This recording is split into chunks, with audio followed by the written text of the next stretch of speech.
Hello everyone, and welcome back to Let's Play Croc 2. Last time we completely finished up the Sailor Village. So now it's time to, well, return to the Cossack Village, which we just briefly went into last video. But in order to get between worlds, you're able to use the crystal ball in Swap Meet Pete's shop and just pretty much go to the next world. And now we've reached the Cossack Village. Hey guy. So yeah, he is rather odd. You are also odd as well, because this is supposed to be called the Cossack Village, yet there's no kind of referential material in terms of what the gobos look like to refer to the Cossacks. Because you're not wearing a Cossack hat of any kind, you're wearing a Viking hat. But what the Cossack Village pretty much stands for is the Ice World for this game. World 2, usually the Ice World.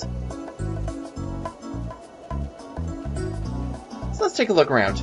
Even the king doesn't look very... other than, I guess, what is on his clothes. Yeah, he kind of has a vest on that kind of looks like that.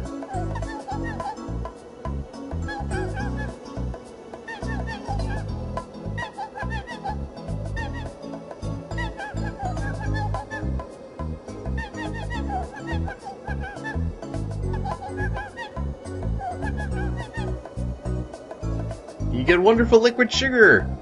It makes your eyes go as big as the king's. But yeah, it's weird, because it's like, if you're going to make it a Cossack village, why don't you make them look like Cossacks? Because even in one of the pages of the instruction manual, it does show the, I guess, well, a Cossack gobo with one of the hats on. Presumably the king, but I'm not entirely sure. This world has a lot of different set pieces to it, including a train station, so we're going to be looking at a train level coming up in the next little while.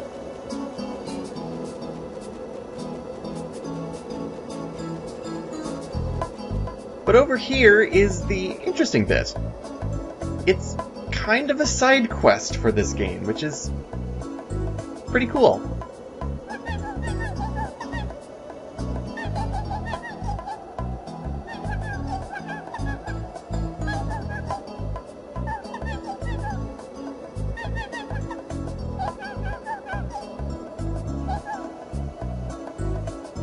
You so naughty. Anyway, yes, now we are tasked with finishing a snowman. It is the season after all, so it feels appropriate. So we're looking for hat, nose, and arms. Well, there's a hat for you. Whoop. Apparently that hat had a little bit of geometry on it before it disappeared into our inventory. Or onto the snowman's head. An interesting thing about this little side quest is that as you collect the pieces that were missing from the snowman, they instantly go onto the snowman.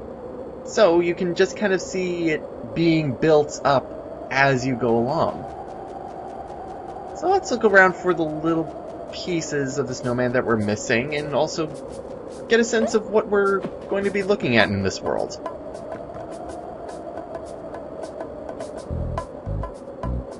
I don't know, does that look like a carrot to you? There we go, we got a nose. But yeah, that is something... The entire, theme of this village really bothers me, just because they didn't go, full effort into, pulling off, the Cossack image. I don't know if there was anything supposedly getting in their way of actually, displaying that or not, but it would have been cool to actually kind of embrace that. We have 3 gobos here, and hey, oh, we're getting in a snow fight. Snowball fight.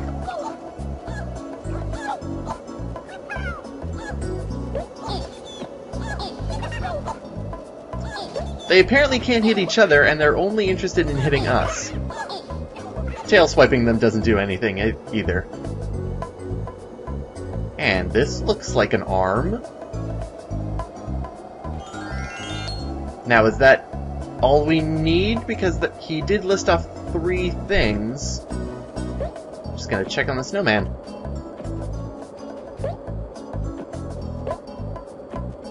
Listen to the nice rendition of the hub music for Snow World. Oh, we're still missing an arm.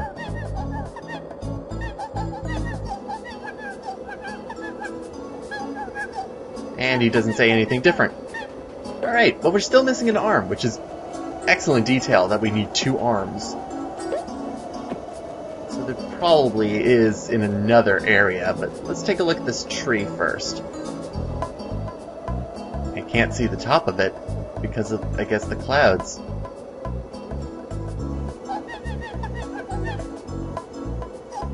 Lava Lamp Larry.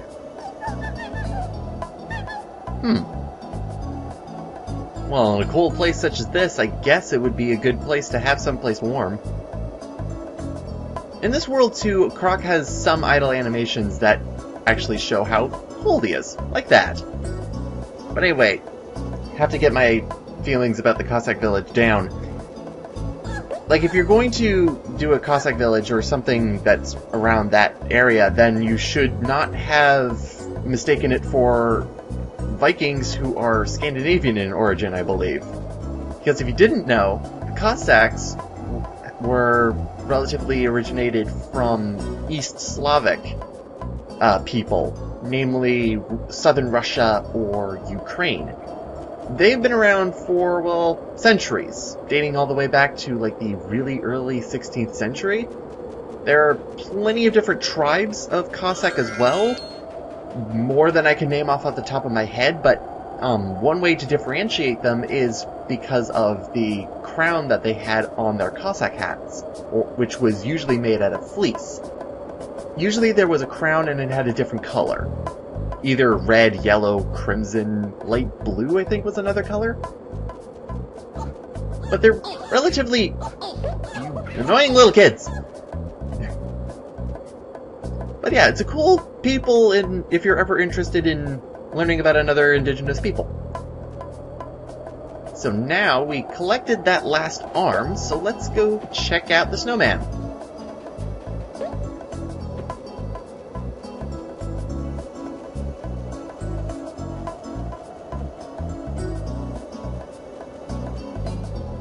Oh, he looks great, doesn't he?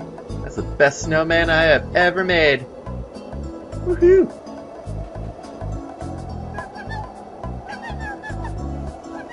Literally, me making snowman was making the main body part, and then just kept rolling it until it got too big for, like, 6 people to push. Like, we never made a head or another thing to snowball in order to put on top of it.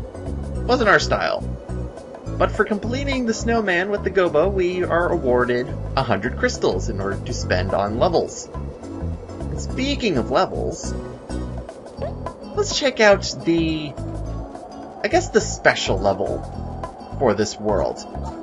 Each world generally has one special level in it that is kind of different from the others, but I do have to say that this world has a great variety of levels that are just, like, it's really cool. And I'm looking forward to doing them. But I think it's this door that has the level we're looking for. For some reason in this village, we have a bunch of mountain climbers and miners. And just kind of wild people. It's an air glider level. Made by the mysterious gobo in big glasses, mentioning the professor. Let's see what this air glider level is all about. This level is called Hang Glider Valley. And in my opinion, it's probably one of the most peaceful levels in the game, and I love it to death. Just listen to the music for a little bit.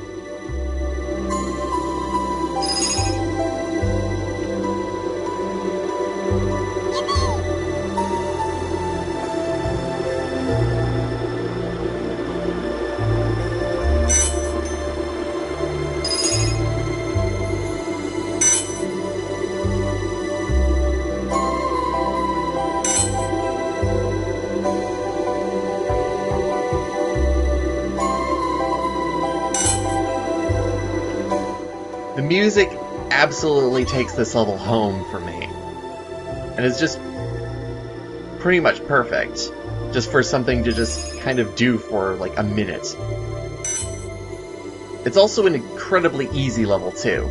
All you need to do is just make sure that you're at the right altitude in order to collect the gobos hiding around on balloons, passing through the rings of 10 crystals, and collecting the colored crystals as you go. There are reverse controls too. You can't go up, but you can go down. Now the difficult part is getting to this golden gobo and then land. For that last little bit, you do need the right amount of altitude in order to at least get to that golden gobo and the target. There are 9 rings of crystals, so you get 90 crystals right away, and the last 10 crystals is for landing on the bullseye, which looks like we actually did. So I'm quite happy with myself. So yeah, that's 100 crystals out of that area. And probably, like, it's one of the quickest ways in order to get 100 crystals. If you're running short and you're having trouble with some levels,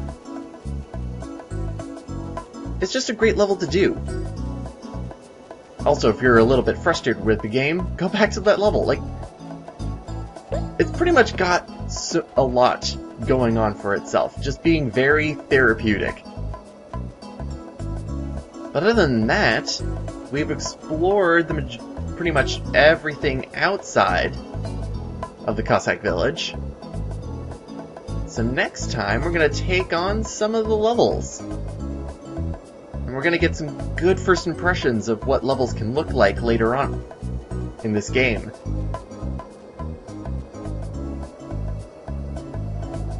What are you seeing, King? Staring off into the distance. Another thing that happens with the king is that when you're talking with him, he snaps back to his original position. He is twitchy on ginger soda, I'm telling you. He doesn't have a lot to say compared to the Sailor Village King, but he does have other things to say. Hopefully I'll be showing that off a little bit. But before we can take on the next level, we're going to be needing some things from Swap Meet Pete. So, next time we're going to be picking up one new item in there, and heading off to the first level. See you next time, everyone!